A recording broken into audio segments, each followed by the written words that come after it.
Assalamualaikum warahmatullahi wabarakatuh. Nama saya Tamara Tazkiyah dari kelas B NIM 2289210051. Di sini saya akan menjelaskan tentang periodisasi tari, min mapping, tugas UTS. Assalamualaikum warahmatullahi wabarakatuh. Di sini saya akan membahas tentang periodisasi tari. Periodisasi tari itu ada dua, ada pasca sejarah dan ada pasca kemerdekaan. Di pasca sejarah itu ada prasejarah. Tarian pada masa prasejarah difungsikan untuk acara ritual, upacara memanggil nenek moyang, dan membebaskan diri dari roh jahat. Jadi pada masa itu, tarian itu difungsikan sebagai membebaskan diri dari roh jahat. Jadi kayak untuk memanggil nenek moyang, untuk menolong masyarakat itu terbebas dari roh-roh jahat. Terus pola tarian pada masa itu yaitu menggunakan pola lingkaran. Jadi pada masa itu hanya ada pola lingkaran. Contoh tariannya yaitu ada tari manudok. Setelah masa prasejarah ada masa Hindu-Buddha. Pada masa Hindu-Buddha itu, gimana sih sejarah terbentuknya tarian pada masa Hindu-Buddha? Terbentuknya kerajaan. Jadi pada masa itu, tarian itu mendapat perhatian langsung dari raja dan sebagai sarana penghibur raja juga. Terus ditemukannya tulisan di aksara. Jadi ditemukannya tulisan aksara dan tarian-tarian itu ditulis di candi di relief candi. Terus ada apa aja ciri-ciri tarian pada masa Hindu-Buddha? Ciri-cirinya yaitu gerakan disusun dengan rapi. Ceritanya itu menggunakan Ramayana dan Mahabharata. Iringan tarinya itu beragam. Apa fungsi tarian pada masa itu?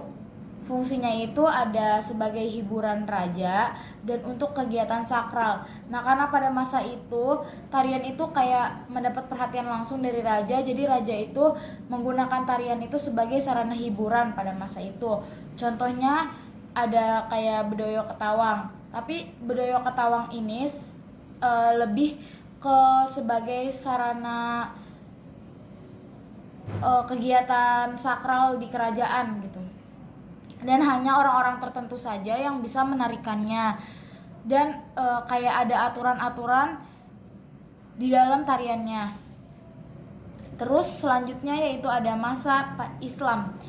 Nah, pada masa Islam ini awalnya itu tarian kan difungsikan sebagai sarana hiburan di masa Hindu-Buddha.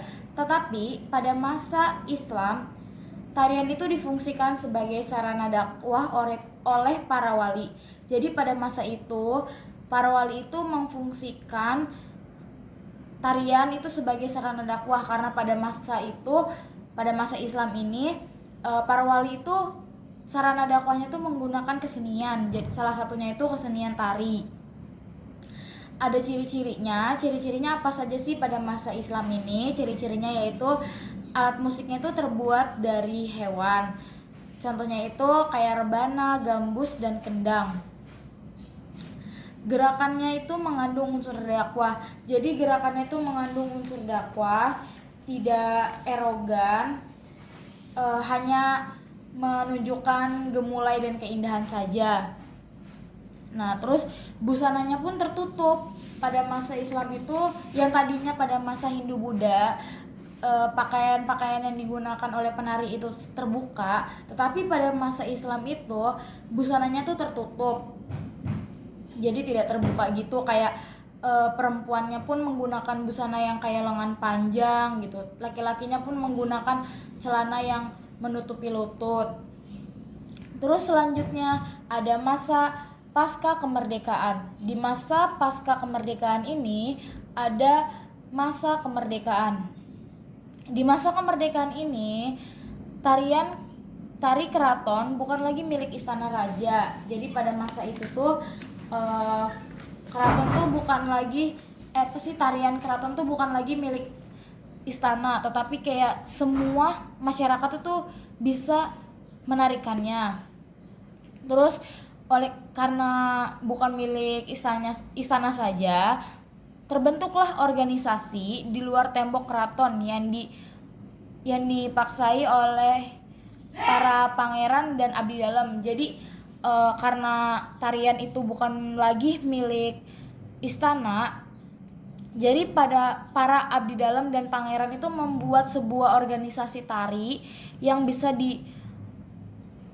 ditarikan oleh seluruh masyarakat, yaitu seperti adanya sanggar. Contoh tarian pada masa itu seperti tari kecak. Terus selanjutnya setelah masa kemerdekaan ada masa pasca kemerdekaan. Nah, di pasca kemerdekaan ini tarian semakin maju. Bukan lagi hanya ada organisasi di masa ini, tetapi pada masa ini juga, pada pasca kemerdekaan mulai maju dan terbentuknya pendidikan formal. Jadi pada masa ini terbentuknya pendidikan formal tari gitu. Nah, terus ada dampak runtuhnya tembok istana. Tari di istana masih terpelihara, namun untuk kepentingan upacara saja.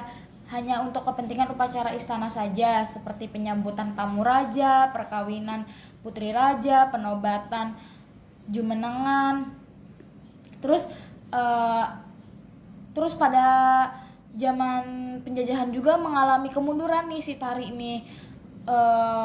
Terus tari itu dijadikan sebagai sarana hiburan oleh masyarakat untuk hiburan saat mereka kelelahan setelah bercocok tanam.